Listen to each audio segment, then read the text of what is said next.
I pulled together some slides, but that's not really why I'm here. I want to really talk to you. I really want to find out what you think about these networks.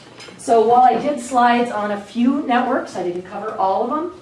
There's a lot of them that maybe you have questions about. Interrupt me. We've got a lot of time here, so we can actually have a conversation. So I'm going to go through the slides. We're going to talk a little bit about each network. And I kind of want to get an idea of what your experience levels are and what they're not.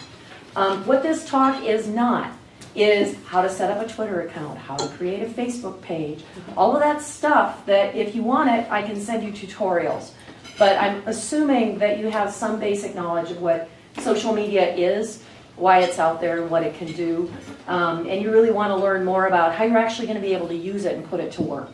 So rather than, teach you how to build a Twitter profile, I'm going to actually talk about how to use this stuff. So obviously the first place that you want to start when you're marketing a book is with the author themselves. We want to talk about how you can build community before they need it. I've had authors come to me to promote their books, and the book launches in 3 months. They haven't done any marketing. They don't have any community, no Facebook presence, no Twitter presence, and they expect a 30-day miracle in which they're going to get 100,000 followers, and they're all going to be rabid fans, and they're going to get all these reviews on Amazon. Oh, and we're going to have a book tour. This does not happen in real life. You guys all know this, but the authors don't. So one of the first things that they have to really understand is that they need time.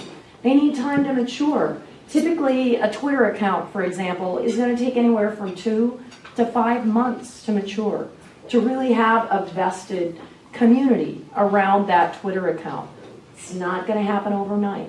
You can buy 100,000 followers if you want. If you want numbers, and that's what you're all about, great, cool, but they're all going to be from the Philippines and Bulgaria, not really useful to you. They're going to be people who are willing to sign up to make a little money. They don't care about you. They don't care about the book. They don't care about the author. They probably don't even care about the subject. So please don't do that. It's not useful. It's just going to put a bunch of trash into your stream. So one of the things that we really want to do, am I in your way? No, that's okay. One of the things you really want to do is think about establishing that author as a thought leader in their space. And you also want to do this for yourselves as well. Because if you've got, let's say, a stable of, I hate to say stable because I'm an author. Say you've got a stable of authors that you're promoting.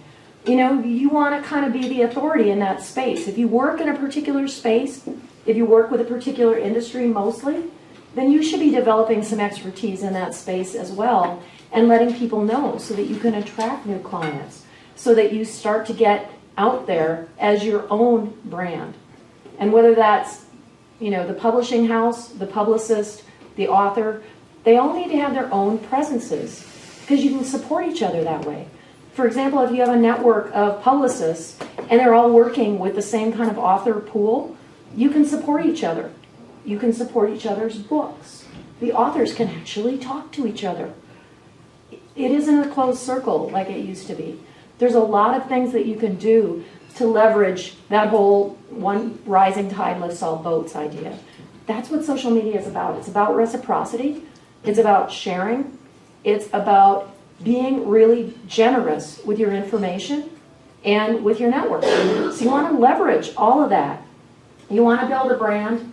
You want to create those relationships. You want to create them early and maintain them and feed them and nurture them and take care of them. And then the reciprocity starts.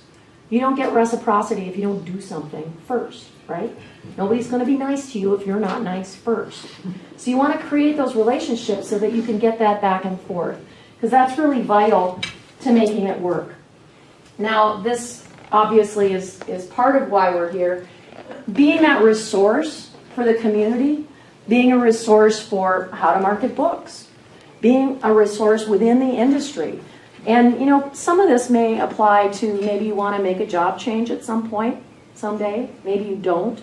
But being an authority in your space really helps you get out there, create channels of information that you talk about. Maybe you want one channel on a particular social network. You don't have to talk about the same thing on all those networks. Some people maybe use Facebook as a more personal approach. Maybe they have just a personal profile page.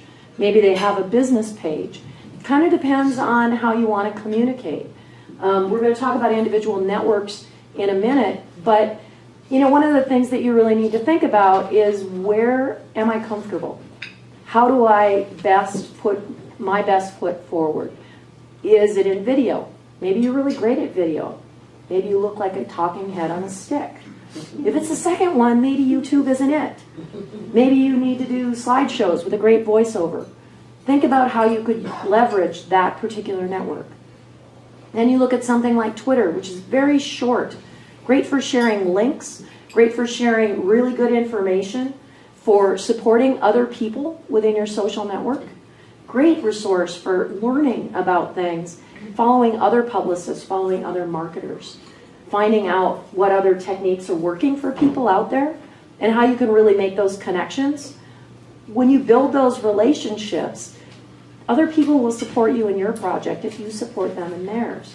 So again, it's really important to make those personal relationships and get to know people, because then when you've got something to promote, they're much more likely to help you because they like you. It's not the company that people like. It's very common for people to put up logos, for example, instead of a face as the avatar with that social media network. Please try to avoid doing that, because I don't identify with a logo. Maybe I'll look at it and go, ooh, great. You know, I really like to know somebody at HarperCollins, because that's not where my book's from. But, you know, I want to know somebody who works at HarperCollins. I don't want to know a logo. So think about that when you put together your profiles. Think about how you want to connect with people and what you want to say to those people, how you're going to communicate.